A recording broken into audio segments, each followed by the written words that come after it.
नमस्कार मु तपस्विनी शतपथी आपण मानक मो चैनल को अनेक अनेक स्वागत जनावछि। आज जो विषय वस्तु उपर मु कहवाई जाऊँगी ता बोधे किसी जन को भल न लगे पारे। कहीं कहीं भावी पारती जड़े नारीटीए हुई किपरि भाव एपरी मंतव्य देउछंती। तेबे आज मु जड़े नारी हिसाब रे नुहे ए देशर जड़े नागरिक हिसाब रे एवं समाज रे जड़े मनुष्य हिसाब रे यह कहवाई बाध्य होछि। आजिर प्रसंगटी निर्यातित पुरुष मानक उपरे आधारित। आम भारत में नारी को नारायणी और देवी बोली धरि निया जाइछि। आमे माने भावती नारीटीए माँ, नारीटीए भौणी, नारीटीए बोहू एवं नारी होछि जने देवी। किंतु नारीर आज ये कि उग्र रूप कौन पाई गोटे नारी पाई प्रत्येक मुहूर्त जड़े जड़े पुरुष बलि पड़ती। यह मु क्या प्रत्यक्ष भाव में कहू ना कि सांप्रतिक घटनावली को देखिले यह सपक्ष स्पष्ट भाव में नजर आसुछि। तेबे आम मान देश में आम भारत में नारीर सम्मान को रक्षा करने नारी को सुरक्षा देवाई अनेक आईन रही।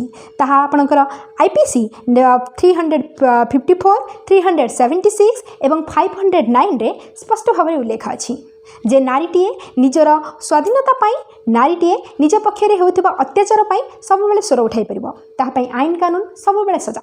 किंतु जेतेबेले गोटे पुरुषटीए कहार अत्याचार सम्मुखीन हुए, जेतेबेले पुरुषटीए निर्यातित हुए, तेबे से कहार द्वार बाड़ेबो, केउ आईन रो द्वार बाड़ेबो, ता पाई कोन रहिछि आईन? आज्ञा हाँ, तापाई आम भारत वर्ष आज गोटे पुरुष किसी आईन तैयारी होनी।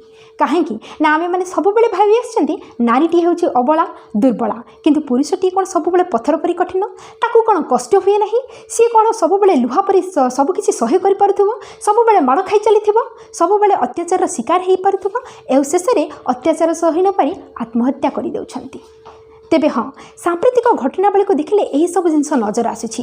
एठी नारीटीए निज पर आईन को नहीं निज आमर सुविधा पाई आमक जो आईन तैयारी होइछि तार फायदा उठाउछंती एवं प्रति मुहूर्त में यही फायदार शिकार होउछंती पुरुष माने। आज्ञा हाँ, जड़े आईन छात्री हिसाब से मुझे आपको कहबी 2016 रे होइथिबा एक सर्वे रे जणा पड़िथिला सब पुरुष मान ना केते मात्रा रे फॉल्स केस आसुछि। सेथिरु आपनकर 13,079 फॉल्स केस दर्जित होइथिला नारी मानक द्वारा पुरुष मानक उपरे अटेम्प्ट टू रेप एवं डोमेस्टिक वायलेंस उपरे। किंतु जेतेबेले ए केस रो सुनानी चलिला शेष में मात्र 997 जन दोषी साब्यस्त होइथिले। तेबे देखंतु आज्ञा केते मात्रा रे नारी माने निजर आईन रो फायदा उठाउछंती।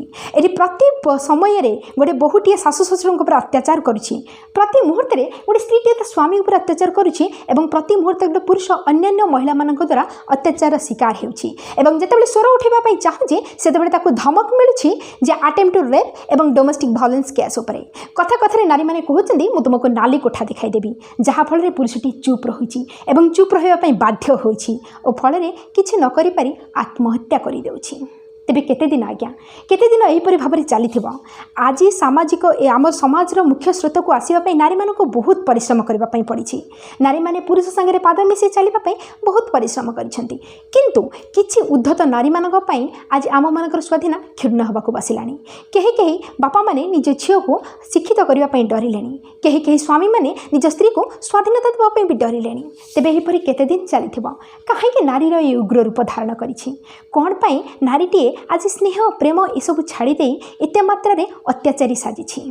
तेबे मोर समाज समस्त नारी मानक एवं पुरुष मानक अनुरोध, जदि आम मानक जीवन में किछि कष्ट आसुछि, जदि आमे माने आम कहा उपरे संतुष्ट नुहंती, तेबे आमे माने आपस बुझामणा करि परिबा।